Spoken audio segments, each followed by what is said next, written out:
क्या आप यकीन करेंगे कि एक बादशाह ने सिर्फ एक ख्वाब की बुनियाद पर अपनी पूरी सल्तनत कुर्बान कर दी? अगर नहीं, तो वीडियो को अभी लाइक करें और दस्तान टीवी को फॉलो कर लें, क्योंकि आज मैं आपको तारीख की एक ऐसी हैरान कन कहानी सुनाने जा रहा हूं जो आपके होश उड़ा देगी।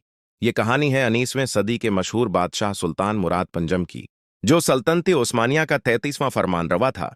कहा जाता है कि सुल्तान मुराद एक इंतहाई ज़हीन और तालीम याफ्ता इंसान था, जो मगरबी उलूम और फ़लसफ़े से बेहद मुतासिर था। मगर उसकी ज़िंदगी में एक ऐसा लम्हे आया जिसने सब कुछ बदल कर रख दिया। एक रात सुल्तान मुराद ने ख्वाब में देखा कि अगर वो अपना तख्त छोड़ दे तो अल्लाह ताली उसे एक अजीम रूहानी मकाम अता फरमाएगा। ये ख्वाब इतना शदीद और बार बार आने वाला था कि सुल्तान मुराद का दिल बेचैन हो गया। उसने इल्मा से मशूरा लिया, मगर कुछ ने उसे शैतानी वसूसा कहा और कुछ ने कहा यह इल्हामी पैगाम हो सकता है। मगर सुल्तान मुराद ने दुनियावी ताकत को छोड़ने का फैसला कर लिया। उसने खुद ही ऐलान किया कि वो तख्त वो ताज से दस्तबरदार हो रहा है और बकिया जिंदगी रूहानियत और इबादत में गुजारेगा। दरबार के अमरा और वजीर हैरान रह गए। कोई समझ नहीं पाया कि बादशाह इतनी बड़ी सल्तनत सिर्फ एक ख्वाब की बुनियाद पर कैसे छोड़ सकता है।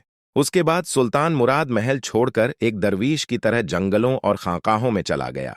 कई बरस वो गोशा नशीन रहा और दुनिया इस अजीम तुर्क बादशाह को भूल गई।